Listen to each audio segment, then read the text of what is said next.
Welcome to your Route to Wellbeing podcast. I'm Sue Fullergood, and I'm absolutely sure that you deserve to feel great, and it's possible for you to pulse with energy. So if you're not thriving right now, or if there's something that's interrupting your thriving, then maybe this podcast is just what you're looking for. I've tapped into the knowledge base of experts in the 11 domains of well-being. Each of the experts has something that I think is part of the crucial knowledge that you need to be able to really take care of yourself. And so listen in and see if you can get that magical piece of information that's going to make the difference for you. Please feel free to share this with your friends and family, whoever you think may benefit from it. Please push the subscribe button so that you can be alerted when future episodes are available. Thank you for listening. Hi, I'm Sue Fullergood from the Energy Incubator, and I'm so excited to be with you here this afternoon on your Route to Wellbeing podcast, and to have with me Andrew and Pierre Brouard, who are brothers. And I met Pierre at a Sasha meeting a few weeks ago, and I was intrigued to hear all about his work and all about his philosophies and what he can add and the value that he can add to our exploration of the route to well-being. And so I'm really excited to have brought both Pierre and his brother onto the show this afternoon so that we can explore the subject of allyship, which they're going to tell you a lot more about as we go along.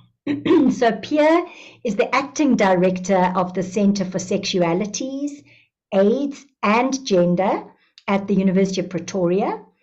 And Andrew is a teacher of 31 years, and he teaches English and is very interested in critical thinking and also in psychology and human behavior and what motivates human beings. So together they have an interesting set of skills and an interesting set of way of looking at the world. So let's, without further ado, introduce them and hand them the microphone. I'm going to start with you, Pierre, and I'd love you to just tell us a little bit about your career path and how you got to be where you are today. Thanks, Sue, and thanks so much for the opportunity to be here. We're both very appreciative of this moment, I suppose, not only to share with you individually, but to bring our story to you as siblings. So I'm now in my early 60s, so I guess I'm at that part of my life where I'm looking back as much as I'm looking forward. And this question you've asked, I suppose, is an invitation to think about, well, what brought me to this particular moment in my life? I think growing up in a large Catholic family gives you a particular view of the world. We lost our dad quite young, so that I think brought Andrew and I quite close together as the two youngest siblings. And we were not a well-off family. So I think what was instilled in us were values around living a sort of a modest, upright life, perhaps.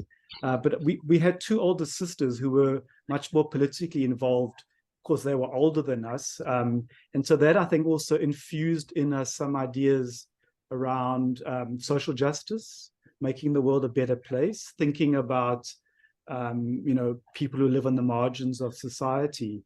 And then I ended up becoming a psychologist and working a lot in the HIV field.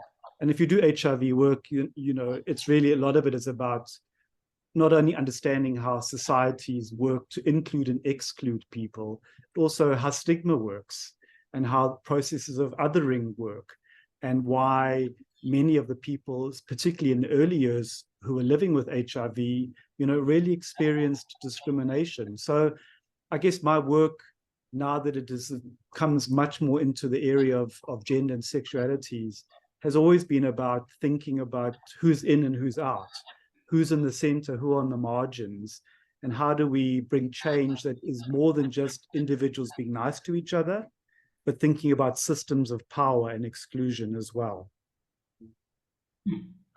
Wow. Nice, Tom. Yeah. Thank you for sharing that. And yeah, I hope you'll unpack a little bit more about your own journey as we go along this afternoon. So thank you for that. And can I pass the microphone to you now, Andrew? And please tell us a little bit about how you got to be where you are today. I mean, I've taught for a long time, and I remember there was quite a critical moment about 10 years, 8, 9, 10 years ago, in which I offered in my school environment to initiate a diversity and inclusion program with no experience. And I've often thought it was quite a difficult. Anyone who's done diversity work directly will tell you it's very difficult, very painful. I'm sure you also cause people pain as well. But I always wonder why I did that. But I've always thought it's not like I'm some kind of ethical saint. It feels to me a very personal thing. I think Pierre's mentioned a few details from childhood that I always felt like an outsider for whatever reason. I always felt different. And I think I've always, from early on, identified with people who are underprivileged or outcast or misfits in some way. So it felt like a natural fit to take on diversity work. And it feels like for me, it's almost like I'm speaking to myself and a certain part of myself in doing that work. Although I'm not directly involved in it, we allow professionals to do the job as it should be. I think, a colleague of mine said, I must have ethical impulses that maybe do this work. No, maybe, but it feels to me more like a very personal thing. Some kind of talking to myself as that underprivileged person. So that's my initial sense of why I've done this kind of work. And I suppose also the experience having a gay brother and a lesbian sister plays its part as well. Who would the gay brother be, Andrew? Oh, that's me. Yes, I realized I left that out of my whole long introduction, which is the whole starting point of this journey of our conversation today, Sue. So that's an interesting thing, leaving that part out. In some ways, I love that you left it out, and I hope this is not the incorrect thing to say, but I often wonder why it's necessary to mention that in the first introduction of yourself, because who cares whether you're gay or not in the grand scale of things? The point is you are Pierre, and it's really amazing to meet you. And then second to that, you have special insight because you have had the journey of being a gay human being, and so you can share with us about that and what it feels like for you. Yeah, I think that's such a exquisitely nuanced question in a way, because it's like, on the one hand, my sexual orientation or gender, whatever, is utterly irrelevant to my humanness, and people should just see me connect with me as another human being. But on the other hand, those things about me have shaped every experience of my life. How I'm viewed by society, how I'm viewed by the faith that I was raised in, the extent to which I felt embraced by the laws and systems of my country. And so it's impossible not for that to be fundamental to my life experience. Even the way that my relationships are viewed, for example. Only in recent years in South Africa were same-sex marriages made legal. And so for my whole adult life, the idea that of marrying someone was never, ever going to be on the agenda.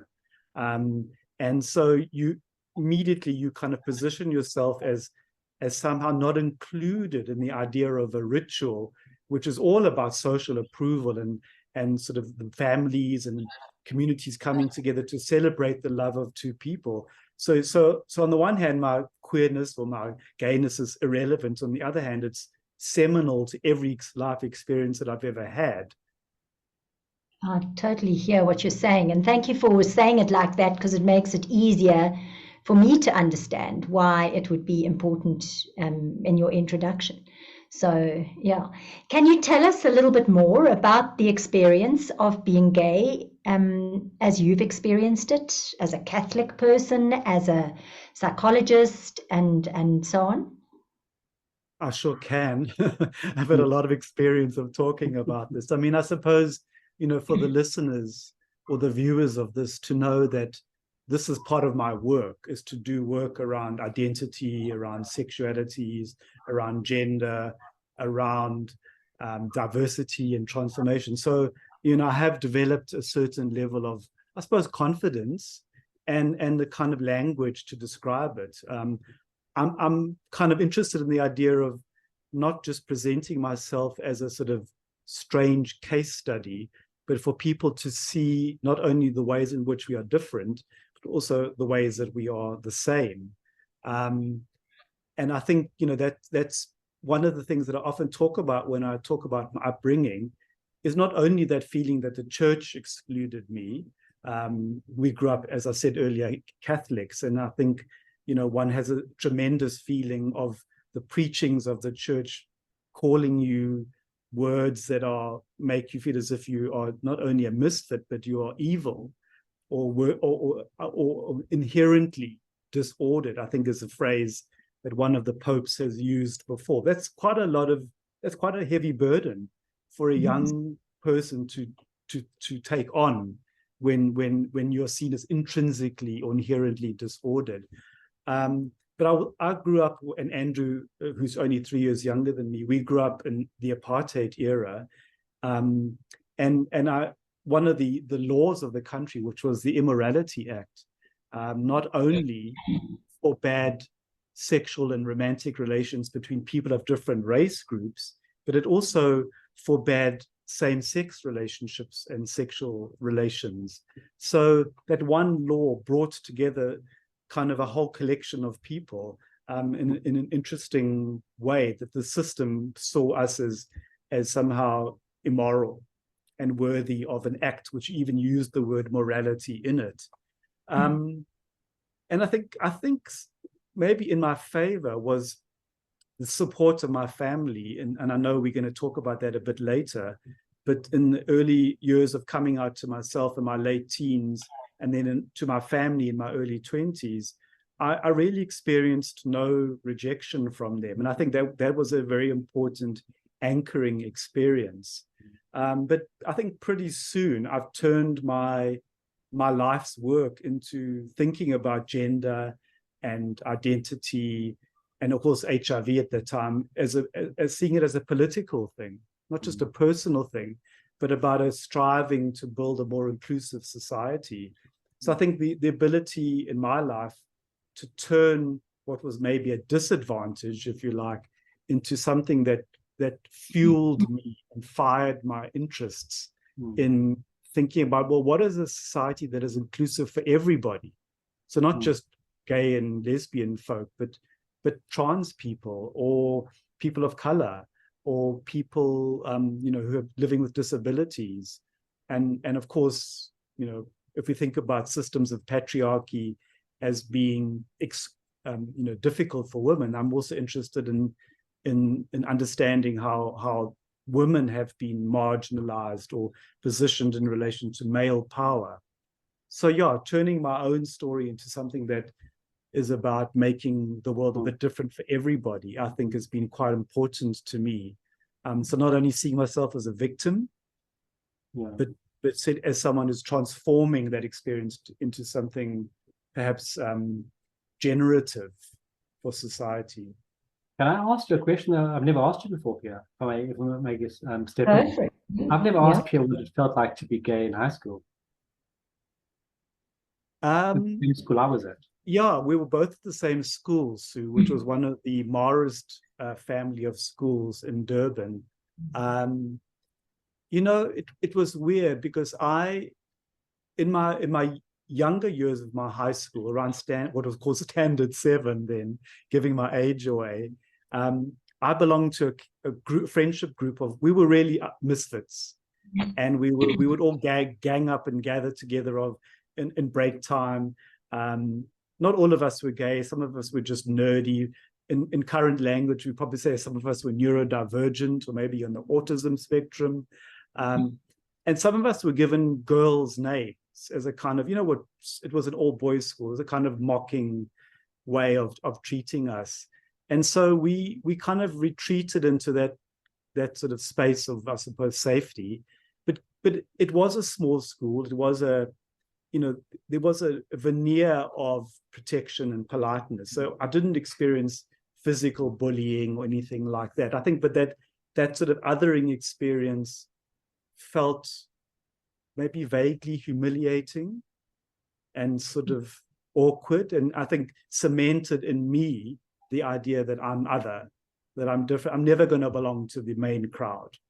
And I think that sort of outsider status is painful and yet fascinating at the same time. When I got a bit older, and then ultimately became a prefect and got a reputation of being sort of clever, I gained a new power in the school space. So I was now someone to be respected and had some authority. And then my reputation shifted. And I think that any murmurs or rumors about me being gay sort of just frittered away. I don't know, what do you think about what I've just said, Andrew? Yeah, I mean, therapy for us, Sue. I have a sense of you standing to the side with your friends while I was running around with the ball or tackling people. I have a sense that there was this group that was different from the rest of us. Yeah, which was true. You know, I really appreciate that, the question and the answer that you've given. And I've had a completely different experience in many ways, but similar in other ways, in that I was completely mainstream in being white, privileged, English-speaking, heterosexual, vanilla. You know, everything was down the middle of the tarmac. But I was other in that I was also raised in a very religious family, and I came from we didn't have all the money that everyone else in the school had, and so I also felt other. And I wonder, you know, I think there's many people who can learn and identify with what you shared, even as heterosexual, you know, people who are normal as far as society calls normal, because I think in so many ways, everybody does have some experience of their own otherness. So I really thank you for sharing that, even if our experience was really small compared with the enormity of what you were facing. So many of us can relate, I feel. So thank you for that question. And thank you for asking that empathetic question, Andrew. Can you tell us a little bit about what it feels like to have grown up in a family with a gay brother and a lesbian sister? I mean, I don't know how I feel about that question, because I just kind of slipped into this experience. I suppose it happened over time. Our sisters who were older than us were liberal, very progressive in their ideas. Unconventional in many ways. I mean, our sister Charmaine is very unconventional, never really fitted comfortably into the apartheid society we lived in. So it felt like it just adapted naturally. And I suppose also feeling like we sound quite pathetic, but we both seem to feel like misfits for different reasons. It just seemed to feel like, okay, that's fine. I remember the exact moment that Pierre told me he was gay. I was 20 years old. That's how long he waited, Pierre. And we were driving over a bridge in Durban, and he said something along the lines of, I must tell you something very important, I'm gay. And my response was, oh, okay. I didn't really, I'm not sure why, I didn't really feel any sense of shock or outrage, or perhaps it was our family that we were reasonably progressive. Not our extended family, certainly, but within our immediate family, there was a lot of acceptance. Yeah. That's interesting, Andrew, if I may jump in here, because, and I suppose this, what I'm going to say could sound critical, but maybe it's just about opening up this idea that you've raised here, is that an okay response could be, on the one hand, fantastic. It's like, it's no big deal. You know, you see these TikToks of parents when the child comes out to them and they say, oh, we've been waiting years for you to tell us, you know, and it's no big deal, life moves on. But I suppose it can also be experienced as a non-event in a way, which is like, aren't you curious about me, about how I got to this point? Are you interested in knowing, have I been in love? Do I feel safe? Do I feel okay about being gay in this family? We may have had those conversations, and I can't remember now if we did. Much time has passed, but I suppose possibly also you were, although you probably knew that I was gay somewhere, you were needing time to digest that information, and perhaps not wanting to appear rejecting or critical. What do you think about that? I think it was just the first time that it was discussed. I don't think we were ready for a conversation to carry on. But I think that did happen over time. Yeah. Certainly neutrality is not always a good stance, But it's interesting what you've raised, Pierre. I love it because, that is one of the challenges of being in the mainstream, if you like, is, it's difficult to know what we don't know. So it's really helpful to hear that and hear that actually, you should be asking. Tell me about it. Tell me about your experiences. That's what you would have liked, even if it is the 60-year-old of you looking back at the 20-something-year-old of you. It's helpful to know that the questions are part of the journey that you would like, and we don't know that. We just don't know what we don't know. And also, I suppose, and this goes to this theme of allyship that we are bringing to the table today, is finding that sort of delicate balance between showing a kind of respectful curiosity and connecting with the person, and not appearing intrusive or crass, or wanting the minutiae of something that's quite personal that you wouldn't ask any other person ordinarily. I suppose that's the delicate balance. Andrew, you wanted to jump in there, I think. I mean, in the educational sort of sphere, it's the other way you pay a price. If you're neutral and polite on something, that pleases some people, but others who need your support actually resent it. I've known pupils have said about other teachers, I don't know where they stand, and I need their support. And that's something that comes out. At the same time, when you're not neutral, when you're kind of open-minded but clear about your stance, that's I think of the preferred approach I take, but certainly it causes a new set of problems, and that people sometimes resent your stance, and they perceive it as means of judging them and their stance, which is different from yours. So I think these are hard choices you make when you're an ally, and whatever choice you make, there is a price. Can we just stop there for one moment and define allyship and being an ally for our listeners who may not exactly know the term?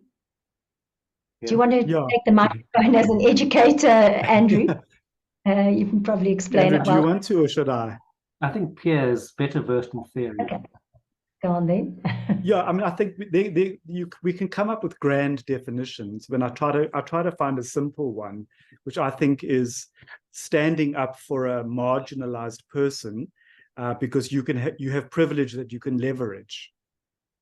I quite like that definition personally, because it's recognizing that someone has an identity that is othered them in some way, and that could be anything from being gay or lesbian or trans, or in some context a person of color, a foreigner, a woman, someone living with a disability, or someone of a different faith, and then the person who is the ally actually will often have a certain amount of privilege and ease in the world, if you like, around that particular issue, because they are not that other.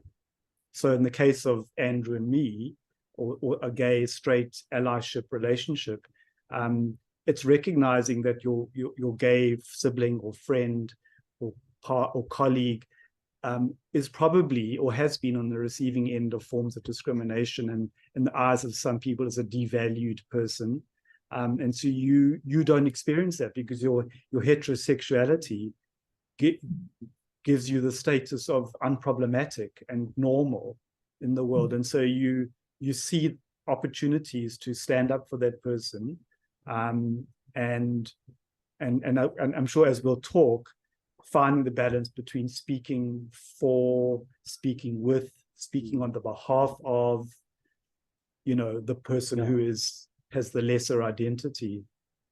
I mean, I think, again, in my setting, allyship is a very powerful healing process. I think it has powerful consequences, and benefits for people who need that support. And I've seen that happen in school settings. So we should never underestimate the power of allyship. But I will say that as an ally, your position is sort of liminal, because on the one hand, you're not that person without privilege. I can't speak for the gay experience or the Black experience, which is a much more tricky area to be an ally with. And I can't speak for that experience. But at the same time, when you step out of your conventional stereotypical view as a straight white male, you also lose something kind of, you don't align yourself so much with people who are straight and male. And so people view you sometimes with a kind of suspicion. I know that, if people see me coming sometimes, they think I'm the woke police. I'm going to judge them for their behavior. So you step out of a kind of a safe place where people, what to think, and you're somewhere in the middle, and which can cause its own complications. Yeah, that's such a good point, is that being an ally, sometimes you can be seen as a traitor or as someone, who's doing this for some kind of performative gain, that you are performing your allyship in a way. You used the word woke, that you'll be seen as, Andrew's trying to be X, Y, and Z, and he's doing it for narcissistic reasons. And there may be indeed some people who can soothe that part of themselves. They want to be seen as, morally upright or whatever. So there are challenges, I think, to being an ally, and not least, which is the people you're allying to or with can be suspicious of your motives as well. Yeah. I think what I'm hearing in this conversation, which I think is really helpful, because the lack of well-being of being othered is so excruciating, and also the other part of the lack of well-being is that oblivion and arrogance that goes with being unaware that other people are othered, and that many people just haven't had their minds open, and you have to be compassionate with them, because whatever it is that allowed them to be like that, I'm sure it doesn't come from a place of wanting to harm. It comes from an oblivion or a fear or whatever it is for them. And so there's a lack of well-being in that oblivion as well. And so I just think that this is such a helpful conversation to raise awareness. And what I'm hearing from both of you is that the critical element is curiosity, is for marginalised people who experience othering to be curious of what it feels like not to be that in a specific domain, and what does it feel like to try and be an ally, and for allies to try and, or other people to try and understand what it feels like to be marginalised. And if we can bring that respectful curiosity, it seems like we've got the winning formula. But as you say, there's sacrifices to be made in order to step out of the comfort of your privilege, I think. And also, I think if you call yourself an ally, it kind of the moral situations you're in are more intense, because you ask more of yourself. Yeah. So if I'm in a situation where someone says something homophobic, I feel obliged to do something, and I sometimes agonize over what my response should be. I feel like, well, if not me, who's going to do it? I'm the ally. So it can put you under more kind of more internal pressure, because you feel called to say something. And also make you vulnerable, because you don't always know what the right thing is to say, and just tempting to be politically correct instead of come from your heart. And so there is a lot of vulnerability there, I think. that you're sharing about. Yeah. That's true. Please, Pierre, I'd love to hear your response. I was thinking about your introducing of the mental wellness theme in your sort of summation of where we were at in our conversation, and it struck me that you introduced another aspect which I thought was quite important. Not only that for the person who is being allied to or with, the mental health benefits of that are enormous. Feeling that other people actually care about an issue which doesn't affect them directly, and that they are willing sometimes to put themselves out for you, and the kind of positive affirmations that you get. I have a former boss who, I think in a quiet way has been an incredible ally to me in my life. We became friends over the 30 years or so we worked together. And, it just felt like the way that she was just always so principled in her allyship was incredibly empowering for me, because it just felt like this amazing person has my back. Is a very strong feeling, I think, for someone who's been allied to. And I never felt like she wanted to take over my life or my pain or my discrimination or get anything from it. It really came from a place of principle, I believed. But the other thing that you said made me think too, which is that I'm thinking about you, Andrew, sometimes, is that there are other people in your space who see you as holier than thou, you being overly woke, is to think of them also as not always in a good place. Is an act of generosity, because they're saying not so good things about you, but to be able to recognize that they are coming from a place of hurt and maybe just not having had chances to work through some of this stuff, and they sometimes get stuck in their positions, and they can't find a way out of that. They kind of dug themselves into a hole. And I've got understood that you can't take people on directly. First of all, you have no right to, and second of all, it simply entrenches people's feelings. You have to find a way to be accepting and ask questions, and you, as you said earlier, Sue, to be curious about other people as well. And that's the way in, I think, to the conversation. But any kind of definitive stance on these issues really just entrenches people's biases and their values. So I think the second most important thing that we're talking about here is compassion. Compassion for everyone. That's if you haven't been aware, you haven't been made aware, you have been able to live with your blinkers on, then you also deserve compassion, because you don't know what you don't know. That's true. And I think sometimes compassion gets a bad rap because it's a soft emotion, and it can be interpreted as, oh, you're forgiving everybody for their sins, to use an old Catholic analogy. You don't hold people accountable because you have compassion for the fact that they grew up in a racist home, for example, so that they've arrived at the point where they have an unexamined life around race. And having compassion for that doesn't mean you can't hold people to account as well. But I do think it allows me to see that everybody has a journey, and they've arrived at this point because of their particular life circumstances.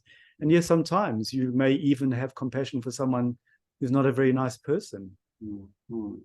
But I can tell you, in a high school setting, that sort of phase of judgmentalism in adolescence, there's not a big appetite for forgiveness and compassion.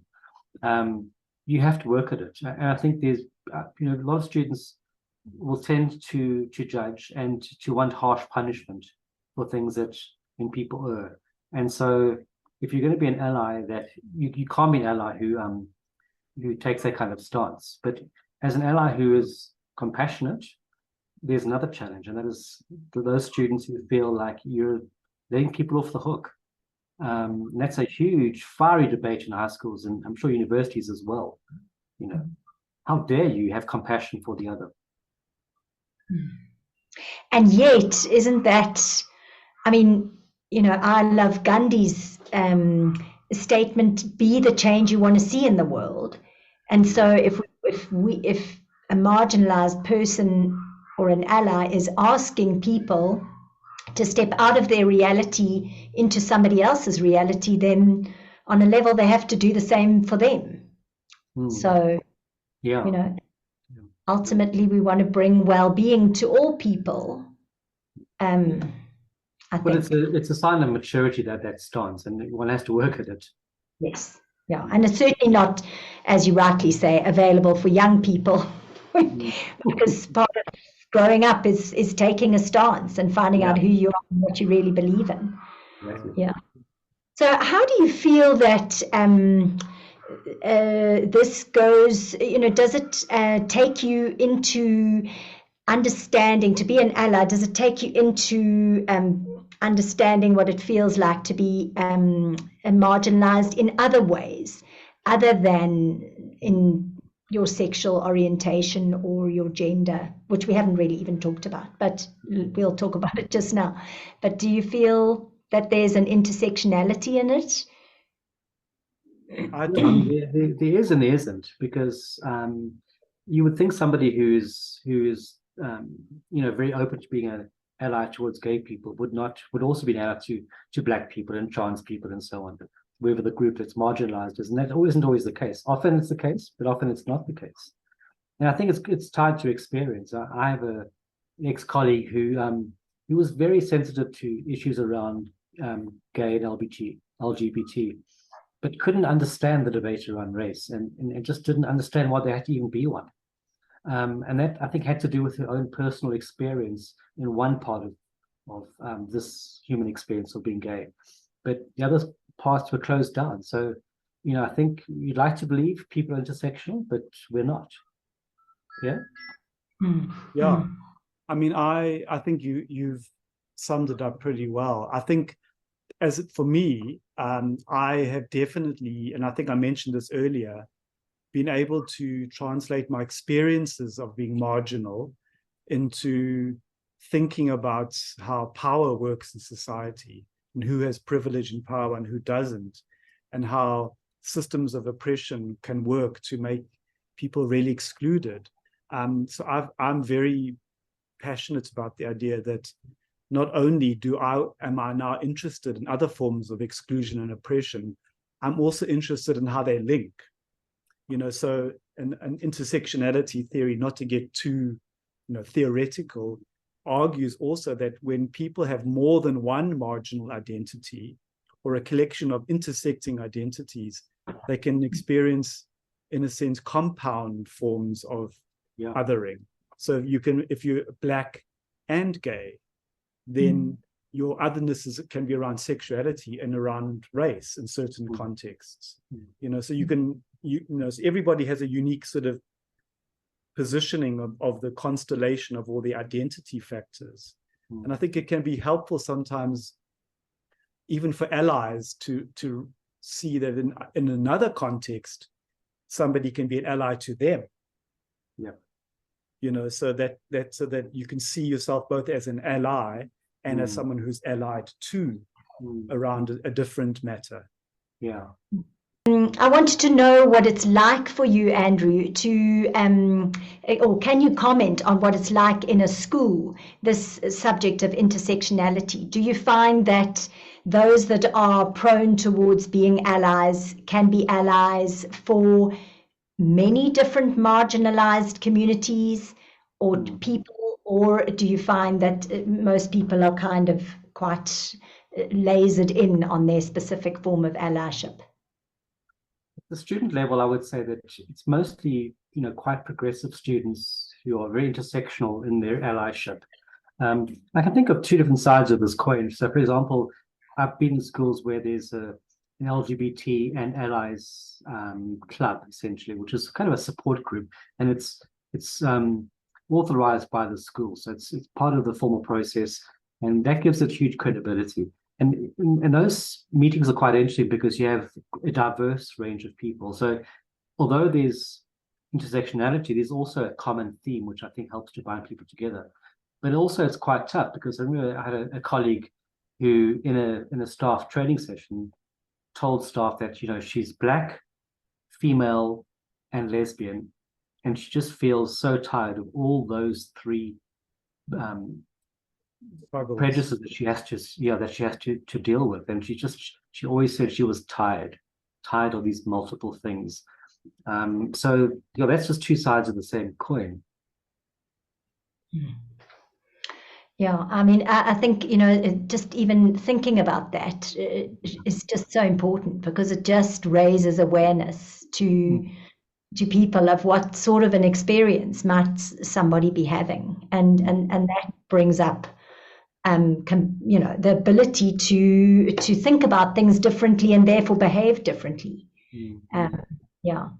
And there's a thought I had, Sue, I don't know if I could jump in, is that I met that colleague that Andrew's talking about, and I thought she was amazing. I'm gay, she's lesbian, so I suppose, I'm also going to second guess what I'm about to say.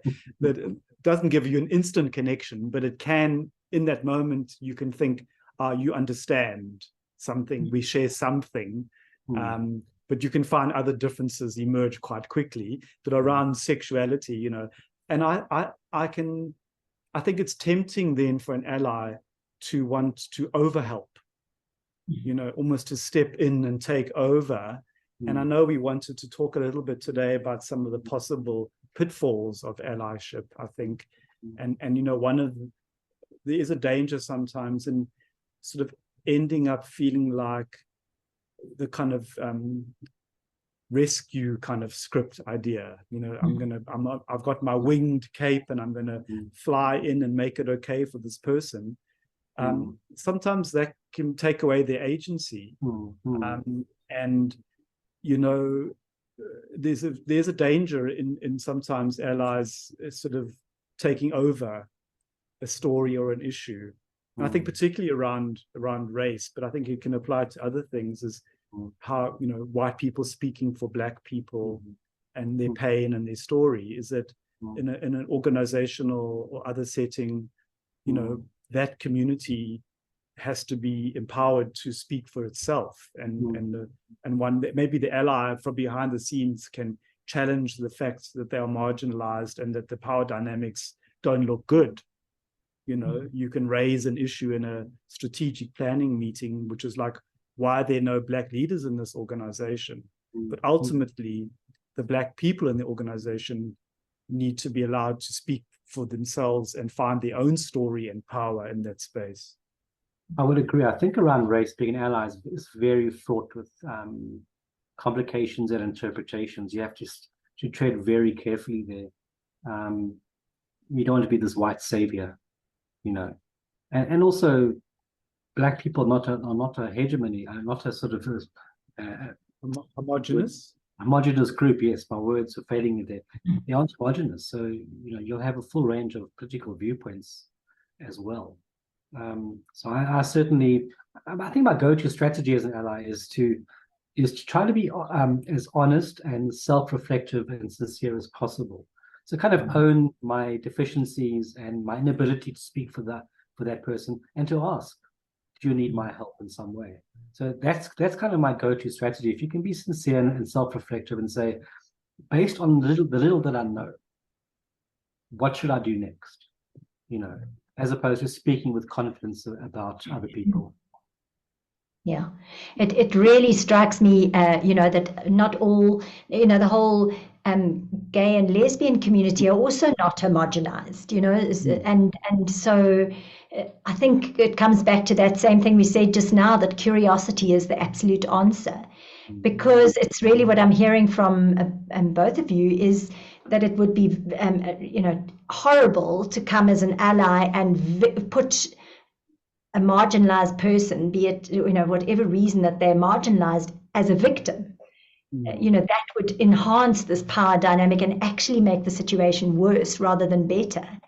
And so I think that's a huge awareness to hold as somebody who would like to step into the role of being an ally.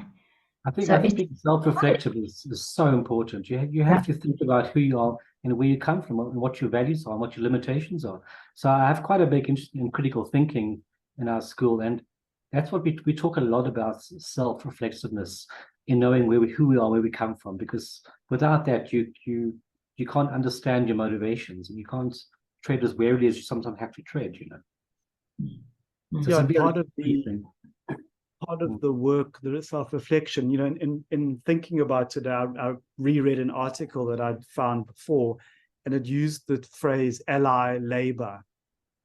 And it's sort of defined broadly as sort of leveraging your privilege, even though the outcome is uncertain. So I think it's about knowing it's the right thing to do, but not being confident that it's going to be the outcome you necessarily wanted, or in some instances may not even be that well received, you know. But in a sense, you've got to do it because you believe in it, rather than you want approval and a pat on the back and some kind of, you know, noddy badge out of it, I suppose. It's definitely a trap you can fall into, this idea of, well, I'm a good person because I'm doing this. You have to, when that instinct arises, you have to fight against it. You have to realize you're doing it because you believe it's the right thing to do, and that you can't assume that you'll get praise and credit for it. It has to come from inside. And there can't be any external validation that comes your way. If that's what you're wanting, it's just going to be very painful for you. So it's something around self-awareness and humility, coming from a place of, absolutely, I don't know, and I'm treading lightly, and I'm treading with, you know, and I'm a mindfulness practitioner, and one of the things that we use as a tool that I think is so incredibly useful is the tool of observership, sort of almost watching yourself from the outside, maybe even watching yourself as if you were in the shoes of the person you're trying to serve or you know, offer support to. You know, if you could look back at yourself and see yourself out of their eyes, perhaps that would give you the insight that you need to be able to do this with use. And as you said, if you're curious and you can ask those people questions, you learn about how they perceive you and whether you're on the right track. And be vulnerable enough to receive the feedback as well as ask. That's true. That's true.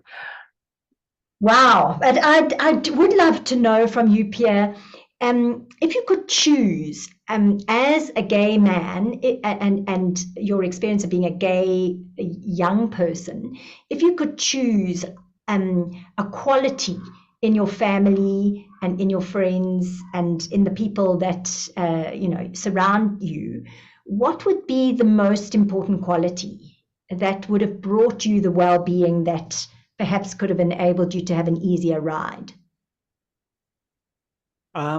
I would say, or set of qualities, maybe. Yeah, I mean, curiosity is quite high up there. So a genuine interest in other people's lives and stories, and listening without prejudice, I suppose I would add to that. So that bringing a non-judgmental curiosity, I think would be the most powerful thing, because when you listen, and I'm thinking about what you, observership, I think was a phrase you use, that was also for yourself.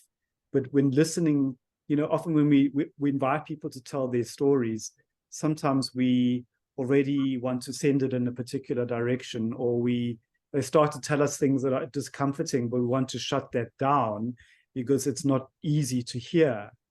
So I think that kind of curiosity, where you are willing to go where the story takes you, would be an interesting quality. Are we not defining progressive values, though? I mean, I don't know if a conservative person has that much of an interest in change and in learning about difference, but perhaps more of an interest in continuity and tradition in the past. And so, how do you instill curiosity in people who have comfort in the past and tradition? I think that's a really good question. Can we explore that? Well, I think, because, you know, as we said, that is some of society. We can't make it other, because it isn't. It is like that. Yeah. I mean, I became very conscious when I began to do some diversity work that there is a very powerful conservative ideology in every organization I've been in. Even if the organization, my rule of thirds, which is very crude, but it definitely, I think, has some truth to it, is that in most organizations, a third of people are progressive, a third are conservative, and a third are somewhere in the middle. And that means any kind of allyship has to contend with the conservative viewpoint, which is about tradition. It's about continuity. It's not about change. It's not about questioning identity, questioning oneself. Because if my values and ideas come from my church and my culture, and who am I to question them? So the stance I've taken in my classrooms and in my workshops is to kind of say, is to acknowledge that these viewpoints or these value systems exist, these worldviews do exist, and they're not going away. I can't argue out of your worldview. I can't say to you that your love of traditional values is wrong. And if I argue against you, it's not going to change you. So I'm usually upfront about my own set of values, but I also say that I really want to hear from other people's positions, and I try to make my spaces accommodating to difference. And I try to sometimes take up the position of conservative values in my conversations in the classroom. So it's trying to find a way to show people that you're very open to different opinions. You're very open to people who are not, well, whose cultures and religions say that homosexuality is evil, and you're going to burn. Students once said to another student, "You're going to burn in hell because you're a lesbian." And the trouble is, it comes from his own faith. Not that faith always has that value system, but in his case, it comes from a particular place that he firmly believes in. And to take that conversation forward, you have to create a space where people feel like you can say something that it goes against the grain, but is not insulting. So you have to create a climate for that discussion, and then take people forward and make people self-reflective. So you can't close the debate down, and you can't close that worldview down. That's my mission. Incredibly useful what you're saying, and it comes back to, we can't marginalize the conservative people, because then we're not healing society with our allyship. We're actually just creating a different set of marginalization, if you like. So yes. I really like what you're saying. We have to make a space for that. Yeah. And create a tolerance for everybody's viewpoint, and not shame people for what they think, in order to help them open their minds maybe going forward. I can read Pierre's expression. He's going to disagree with us. I can imagine. That's what we want. This isn't just a sibling dynamic, but I part of me wants to say what Andrew said could be read as privilege speaking. You have the luxury of being able to listen to all viewpoints, because in your sort of whiteness and your heterosexuality and your cisgenderness, you occupy an ease in the world. So when you belong to a marginalized category and you hear people saying things, sometimes you want them to burn in hell, to be quite frank, because you don't have the privilege of not knowing what it feels like in certain aspects of your life to be oppressed, and to be really hurt. I mean, I as a gay person think about somebody who was arrested in Uganda recently and is facing the death penalty for aggravated homosexuality. It's hard for me to feel impartial about that, or dispassionate, or just mildly curious. It's like every fiber of my being is so angry about that, and so sad at another level, and thinking, what kind of society produces that kind of law and those kinds of people who want to feel that way about a person who's just going about their life? So sometimes I want to clarify, though. Is a privilege. I want to clarify, though. The approach I take is to say there are certain, and I use the Constitution as my guide. I say there are certain constitutional non-negotiables in this space. So the one, and in the Constitution, it says every different identity is protected and worthy of respect. Our Constitution uses different words, but that's essentially what it says. So in my space, my classrooms or workshops, the same applies. These things are non-negotiable, as is polite, respectful speech. But the Constitution also says that you have a right to debate your ideas. And that's kind of the nuance of how I present it. There are some things we cannot do or say. Those are not negotiable. But if you're prepared to reflect and think and talk honestly, then all bets are off and we will talk. I would confer with you, having agreed with what you said in terms of creating a space for everybody to express their ideas. That doesn't include putting someone to death because they're different. I mean, that's totally a separate matter, so important to say that a healthy discussion that allows for everybody's viewpoint to be expressed with non-judgment enables awareness to grow, as opposed to let's tolerate discrimination and brutality. Yeah. Yeah. There have to be rules of engagement, no question. Yeah. Boundaries. What are you thinking, Pierre? I agree. I mean, I've got two conversations going on at the same time. That if you talk to some activists, they might say politeness only takes you so far. The idea of rules of civilized discourse, many of which I've used in my own work, mind you, so I'm being a bit disingenuous here. But there are moments when I think it can be necessary to disrupt the idea of politeness. Just to acknowledge that sometimes you've got to shake things up a little bit. Yeah. True. It seems like it's not either or, it's actually and.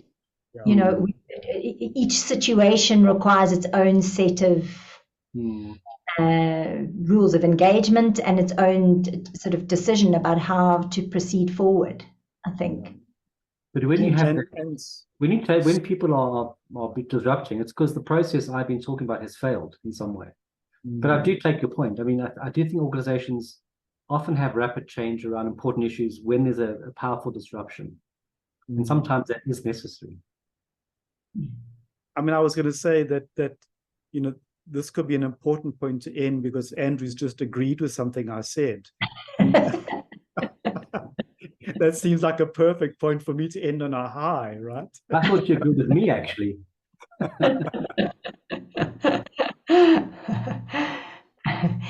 If we had to come back after this section of the conversation to you, Pierre, and say, could you give us a nugget going forward? What is the most important thing to bring well-being to those minorities that are marginalized? I think it goes back to something you said earlier, but to meet people where they're at, in a sense, with a sense of humility and interest and curiosity and compassion, and say, I'm here just to listen. And I think from that you get to understand people's stories, and whether and if you need to do anything. Maybe just it isn't incumbent upon you to do something with what you've heard, but being genuinely, warmly interested in somebody else's story, and kind of almost feel a sense of stepping into their shoes, although that's not really ever possible, I think is a very powerful thing. But it's a healing thing to know you're not alone, and that somebody's there with you, even if they're a teensy bit there because they can't really be there. I've seen the powerful effect on mental health for good when organizations have said openly that we will protect these identities. This is part of who we are. Where that isn't possible, though, having just an individual ally, individual relationship with somebody is equally powerful. And I think having someone that you can talk to, if not an organization, is a very powerful and healing experience. And certainly my understanding of the current sort of world of teenagers is that they are very traumatized by so many things, and that each ally plays a very powerful part in making them feel better about themselves. One thing we haven't talked about, and just before we close, can you just alert us to the subject of AIDS and HIV? you know so much about this subject, Pierre.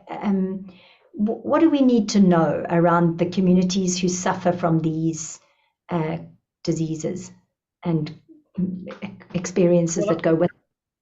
I think South Africa is an interesting example because our epidemic is actually overwhelmingly heterosexual. And so the number of, in say, America, Europe, Australia, largely, with some exceptions, it's been localized amongst men who have sex with men or gay men. And I think that sort of is already important.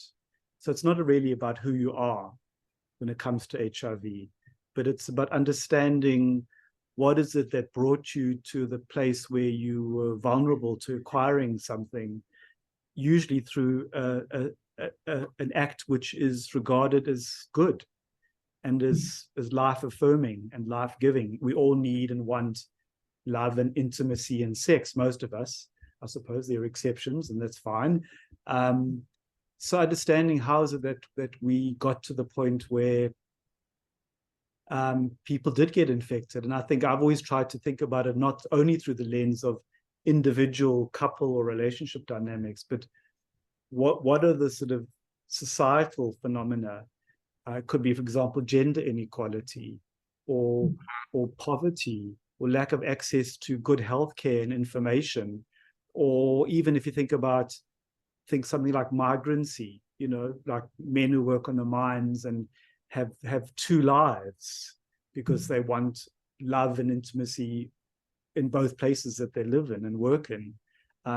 So for me, it's always been about thinking about how those sort of broader social forces and phenomena coalesce into that moment when one individual might infect another, not because they wanted to, but because they were doing something which is all human societies do, which is have a sexual moment of intimacy. That's helpful. Maybe a different take on it. That's very helpful, and thank you for that. And not a way of thinking about it I've ever had access to. So thank you for that. Do you have something that you want to add to that, Andrew? Or if not, can you give us something as a nugget to take away from our conversation? Just be self-reflective, be kind, compassionate, and do what you can do, because every bit makes a difference. And beyond your family, it's not just about doing it for your brother, but taking it into your school or your work or wherever you show up. Yeah, absolutely, yeah. Don't you love how someone asks you for a nugget and then adds their piece to it? My nugget was very small. I think you had to. You needed to embellish his nuggets a little bit. I need a bigger nugget. Thank you for that. And you, Pierre, is there something you want to close with? I